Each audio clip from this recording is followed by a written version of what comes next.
Good evening and welcome to Biz RoundUp. I'm Tamiru Nimsat and we at our television bring you a collection of business highlights. Let's have a look at the headlines. World Bank applauds the Clean Sri Lanka project. Sri Lanka tourism industry continues to move forward in a growth path. Inflation continues to remain in negative territory, Central Bank reports. News in detail. President Anurukumar Dissanayake met with small and medium-scale rice mill owners to address critical challenges in Sri Lanka's rice supply chain. The discussion focused on ensuring an affordable and uninterrupted rice supply for consumers amid rising concerns over shortages. The President emphasized the need to strengthen storage facilities to prevent disruptions and stabilize the market. A key issue discussed was the declining availability of Nadu rice, a staple variety increasingly diverted to value-added products, leading to shortages. The President also proposed the QR code system for fertilizer subsidy distribution to ensure targeted support for farmers, a step aimed at improving agricultural productivity and sustainability. Meanwhile, the Cabinet has approved the importation of 70,000 tons of Nadu rice to address current market shortages. The stock sourced through competitive bidding is expected to arrive by 15th December and will be sold at a controlled price of 220 rupees per kilogram to maintain affordability during the festive season. Trade Minister Vasantha Samarasinghe confirmed that the distribution will be managed by SATOSA and the Sri Lanka State Trading Corporation, ensuring accessibility nationwide. The World Bank has pledged its unwavering support to Sri Lanka's Clean Sri Lanka program, a flagship initiative of the new government. The announcement was made during a meeting between World Bank Executive Director Parameshwar Iyer and President Anurukumar Dissanayake at the Presidential Secretariat recently. During the meeting, Director Iyer congratulated the President on the formation of the new government and assured the continuation of all World Bank supported projects in Sri Lanka without interruption. The discussion also provided President Dissanayake with a platform to present his administration's future development agenda. Key priorities included addressing rural poverty, accelerating economic digitalization with a special mention of the Digital Identity Card initiative, and resolving long-standing issues in the north and east, particularly concerning land and housing for plantation communities. The President highlighted the government's focus on bolstering critical sectors such as agriculture, fisheries, tourism, education and health, emphasizing their pivotal role in driving national development and uplifting livelihoods. In response, Director Iyer proposed convening an advisory group to assess initial steps for aligning World Bank support with the government's development goals. He also lauded the Clean Sri Lanka program, reflecting its potential to address pressing environmental and public health concerns. President Anurukumar Dissanayake engaged in pivotal discussions with parliamentarians from the Ilangai Tamil Arusakachi at the Presidential Secretariat last week. The President Media Division said that this meeting underscores the President's commitment to inclusive governance and addressing the unique needs of all Sri Lankan citizens. According to the President's Media Division, the meeting focused on addressing long-standing challenges faced by communities in the northern and eastern region. The ITAC MPs highlighted pressing issues affecting their constituencies, urging the government to prioritize solutions for critical concerns including land rights, housing and regional development. Among those present were Shivanadam Sridharan, Padmanadam Satyalingam, Shanmugam Kugadasan, Shanikyan Rasamanikyam, Jnanamuthu Srineshan, Kavithiran Kundeswaram, Elethambi Srinath and Thurairasa Raviharan. Sri Lanka's tourism industry continues its remarkable recovery with 156,174 visitors recorded in the first 26 days of November, marking an 18% year-on-year growth.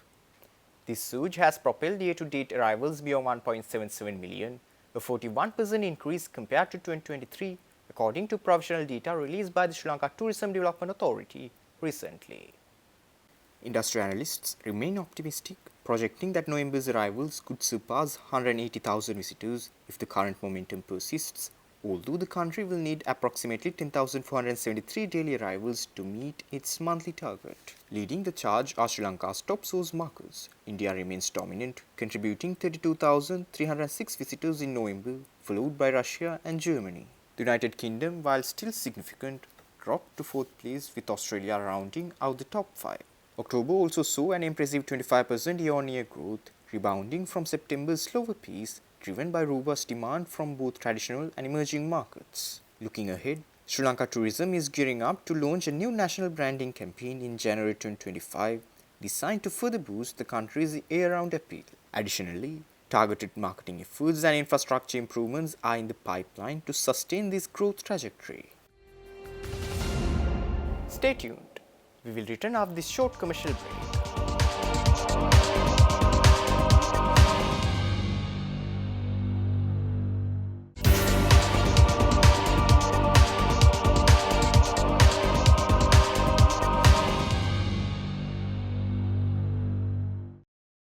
Welcome back after the break. A high-level delegation from the Southern Gujarat Chamber of Commerce and Industry visited the Ceylon Chamber of Commerce, marking a step in strengthening trade and investment ties between India and Sri Lanka. Facilitated by the Consulate General of Sri Lanka in Mumbai, the CGCCI extended an invitation to Sri Lankan exporters to participate in the Global Village event set to take place next year in Gujarat. The Southern Gujarat Chamber delegation spotlighted Southern Gujarat's trends in key industries such as textiles, diamonds, yarn, and agriculture, expressing keen interest in forming joint ventures and collaborations with Sri Lankan companies. One of the standout proposals was to prioritize wedding tourism, targeting India's growing demand for destination weddings. Other areas of collaboration included tapping into Gujarat's textile manufacturing, partnerships in gem processing and trading, and expanding Sri Lanka's agro-product exports to the Indian market. This visit follows a memorandum of understanding signed earlier this year between the two chambers, paving the way for closer collaboration on trade and investment initiatives. Sri Lanka's tourism sector must establish robust financial buffers to independently withstand future crises, according to Central Bank Governor Dr. Nandalal Veerasinghe. Speaking at the Hotels Association of Sri Lanka's 59th anniversary recently, Dr. Veerasinghe emphasized the importance of reducing reliance on government interventions during economic downturns. Recalling the sector's challenges during the pandemic and the economic crisis, he acknowledged the resilience of tourism stakeholders but stressed the need for a proactive approach.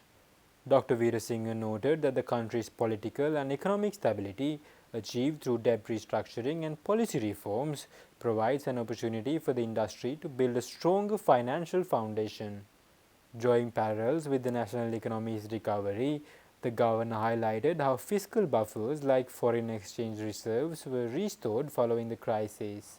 He urged the tourism sector to adopt similar measures using the current period of stability to prepare for future shocks. Dr. Veerasinghe also recognized tourism's critical role in the economy and its potential for long-term growth. With the government offering a stable platform, the focus now shifts to the industry's ability to leverage this stability for financial resilience and growth. Central Bank in a release to the media announced that CCPI-based headline inflation continued to remain in the negative territory in November 2024. CBSL also announces that it is expected that headline inflation will remain negative in the next few months also. In line with the near-term projections by the central bank, headline inflation as measured by the year-on-year change in the Colombo Consumer Price Index remained in the negative territory for the third consecutive month. It has recorded a deflation of 2.1% in November 2024 compared to the deflation of 0.8% in October 2024. Non-food inflation decelerated further to negative 3.3% in November 2024 from negative 1.6% in October 2024. Meanwhile, food inflation decelerated to 0.6% in November 2024 from 1% in October 2024. On a month-on-month basis, the CCPI recorded a decline of 0.25% in November 2024 due to the 0.02% reduction in the prices of items in the food category and 0.23% reduction in the prices of items in the non-food category. Meanwhile, core inflation, which reflects the underlying inflation trends in the economy, moderated further to 2.7% in November 2024 from 3% in October 2024. According to the latest projections, it is expected that headline inflation will remain negative in the next few months, deeper than previously projected, mainly due to larger downward adjustments in energy prices and reduction in volatile food prices.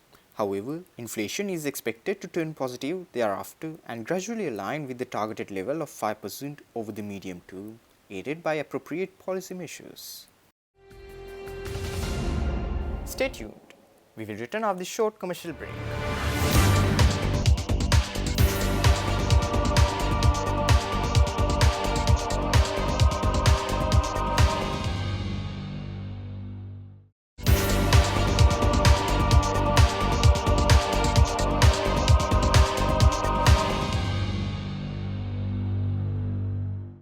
Welcome back after the break.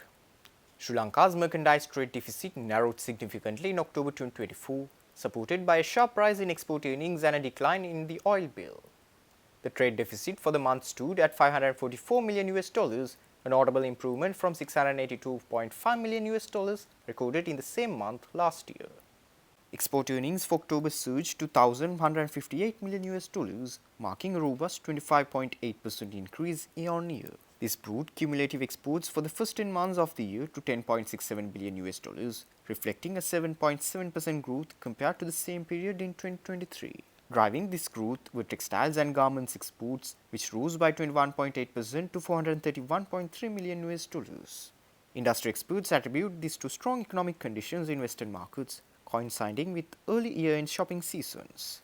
Meanwhile, petroleum product exports more than doubled, climbing 135.6% to reach $121.4 million, boosting overall industrial exports by 24.5% to $900.2 million. In the agriculture sector, tea exports rose 32.6% to $126.8 million, while exports of coconut products and spices saw gains of 40.6% and 58.4% respectively. These trends contributed to a 27% increase in agricultural exports, which totaled $253.7 million.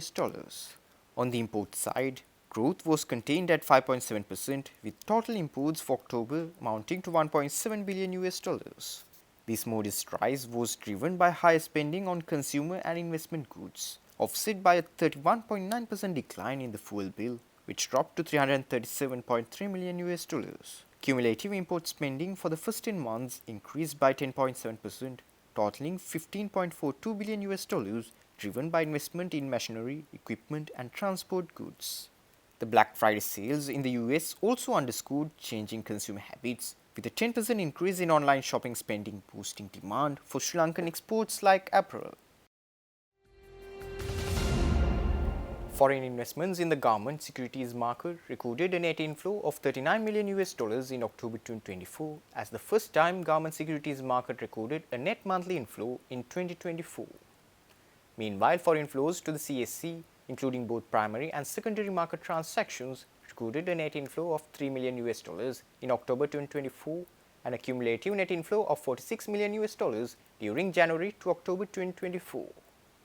Gross official reserves recorded a notable increase from $6 billion at end September 2024 to $6.5 billion end October 2024.